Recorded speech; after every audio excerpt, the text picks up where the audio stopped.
So hello guys, welcome back to the channel mathematics panther.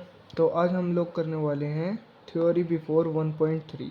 Exercise 1.2 तक हम complete कर चुके हैं। तो इसके आगे अब हम थ्योरी करने वाले हैं 1.3 से पहले एक्सरसाइज की।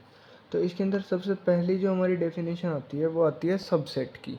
तो सबसेट क्या होता है?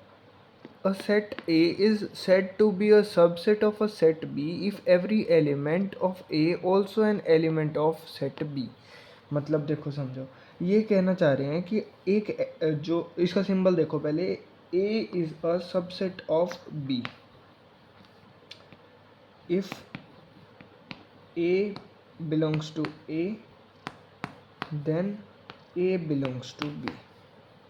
ये जैसे अब इसका एक एग्जांपल लेते हैं हम। ये कह रहा है कि अगर मान लो ए सेट है हमारे पास 1 2 3, ठीक है, और बी सेट है हमारे पास 1 2 3 4 5, बस इतना ही ले लेते हैं।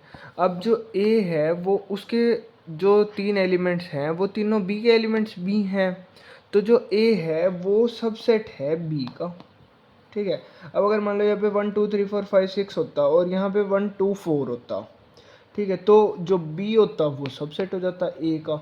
मतलब जिसके भी सारे एलिमेंट्स दूसरे में होंगे ना वो उसका सबसेट बन जाएगा, ठीक है। अब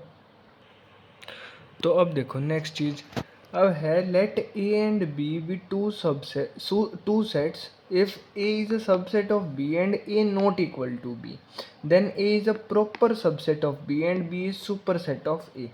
अब ये कह रहा है कि ए और बी जो है वो दो सेट है हमारे पास और ए जो है वो सबसेट है बी का, ठीक है, लेकिन ए और बी आपस में अनइक्वल है। मतलब जो एक इक्वल कब होते हैं? जब ए में 1 2 3 होता और बी में भी 1 2 3 होता, तो सेम एलिमेंट्स और सेम नंबर ऑफ एलिमेंट्स, तो ये आपस में इक्वल होते, लेकिन ये नहीं होना चाहिए, ठीक है। तो then A is a proper subset of B. मान लो जैसे एक एग्जांपल लेते हैं हम, ए तो है हमारे पास 1 2 3, ठीक है, और बी है हमारे पास 1 2 3 4। अब ए के अंदर तीन एलिमेंट्स है, वो तीनों इसके अंदर हैं, लेकिन इसके अगर यहाँ पे 4 भी होता ना तो वो इसका सबसेट तो होता, लेकिन फिर ये प्रॉपर सबसेट ना कहलाता।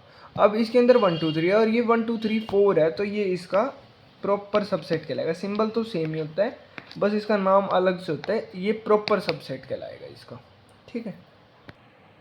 इसके बाद अब दो और इम्पोर्टेंट बातें हैं। पहली तो है if a set A has only one element we call it as a singleton set. अगर किसी भी सेट में एक ही एलिमेंट है, मान लो ए है, 1 है, 3 है, कुछ भी है, इसको हम सिंगलटन सेट बोलेंगे, ये इसका नाम है, याद रखना पड़ेगा, ठीक है।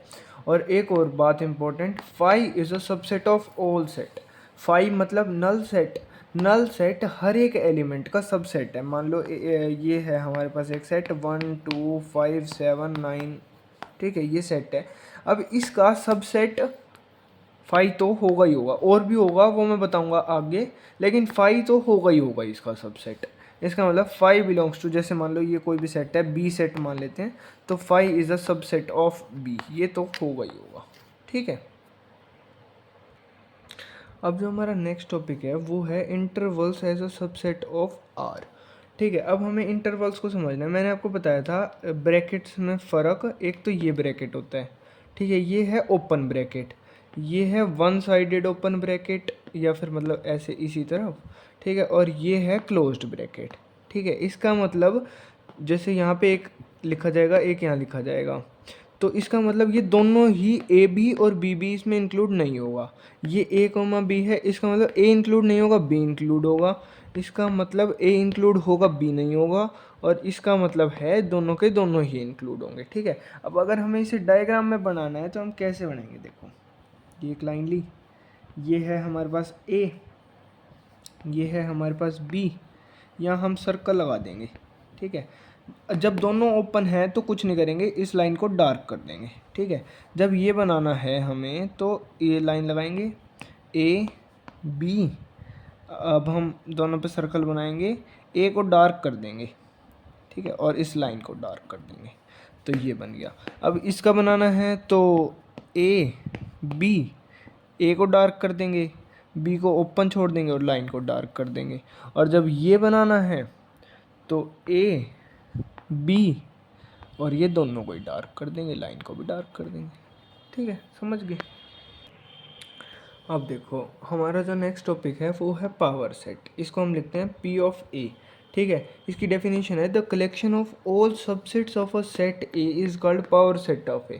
अब सारे सबसेट्स को हम लिखेंगे ना, उसके कलेक्शन को पावर सेट बोलते हैं। अब जैसे हम एक एग्जांपल ले लेते हैं, एक सेट है A हमारे पास 1 और 2, ठीक है। अब हमें इसके सबसेट लिखने हैं और ये सारे जो सबसेट हमें लिखे जाएंगे, जैसे P ऑफ A हम जब लिखेंगे तो इनको हम यूँ लिखेंगे ब्रैकेट में, और फिर इसके अंदर भी सबके सेट बनाने हैं। पहले अकेला ये कोमा, फिर अकेला ये, ठीक है, फिर ये पूरा, ठीक है, और फिर फाई तो सबका होता ही है, ठीक है। फाई के लिए हमें कर्ली ब्रैकेट लगाने की जरूरत नहीं है। अगर कर्ली ब्रैकेट लगा रहे हैं तो खाली, मैंने बताया था फाई को खाली कर्ली ब्रैकेट लिखते हैं, इसके अंदर कुछ भी नहीं होता, ठीक है। तो चाहे फाई बना दो चाहे खाली कर्ली ब्रैकेट बना दो, बात एक ही है। तो ये इसका पावर सेट हो गया। अब एक चीज़ और याद रखनी है, हमें ये देखना है कि पावर सेट के अंदर कितने एलिमेंट्स हैं। तो वो हम कैसे देखेंगे, हम ए के अंदर एलिमेंट्स देखेंगे। जैसे इस ए के अंदर एन ऑफ ए जो है हमारे पास, नंबर ऑफ एलिमेंट्स इन ए, वो 2 हैं। तो पावर सेट के अंदर एलिमेंट्स हमें पता करने हैं, तो वो होंगे 2 की पावर, इसको हम m बोल देते हैं या कुछ भी लगा लो, 2 की पावर m। तो ये जनरल आपको याद रखना है, जितने भी एलिमेंट्स होंगे ना उसके अगर हमें पावर सेट बनाने हैं वो कितने बनेंगे, तो वो होगा 2 की पावर m, जितने एलिमेंट्स a में होंगे। जैसे एक एग्जांपल और ले लेते हैं, इसी के साथ 3 जोड़ लेते हैं हम, ठीक है। 3 हमने जोड़ लिया, अब हमें इसका पावर सेट बनाना है, ठीक है। तो वो हम कैसे बनाएंगे, पावर सेट ऑफ a वो बनेगा, पहले सिंगल सिंगल ले लेंगे, 1 2 3, ठीक है। अब डबल डबल लेंगे, 1 2 2 3 3 1, ठीक है। अब इस पूरे को लेंगे 1 2 3 और एक होगा 5। अब मैंने जैसा बताया था 2 की पावर m होगा, तो 2 की पावर 3, इसका मतलब 8 एलिमेंट्स होने चाहिए। अब काउंट कर लो इसके अंदर कितने एलिमेंट्स आए, 1 2 3 4 5 6 7 8, हाँ, तो ये हमारा सबसेट हो गया। अगर 4 हो गए तो 2 की पावर 4, 5 हो गए तो 2 की पावर 5, ऐसे मतलब बढ़ते जाएंगे पावर सेट के एलिमेंट्स जितने भी होंगे वो कैसे निकलेंगे, 2 की पावर m, ठीक है, समझ गए। तो इसी के साथ हमारी ये जो थ्योरी होती है 1.3 से पहले की वो कंप्लीट होती है। अब अगली वीडियो में हम एक्सरसाइज 1.3 स्टार्ट करेंगे। तब तक के लिए थैंक यू। चैनल पे नए हो तो सब्सक्राइब करना। Tata bye.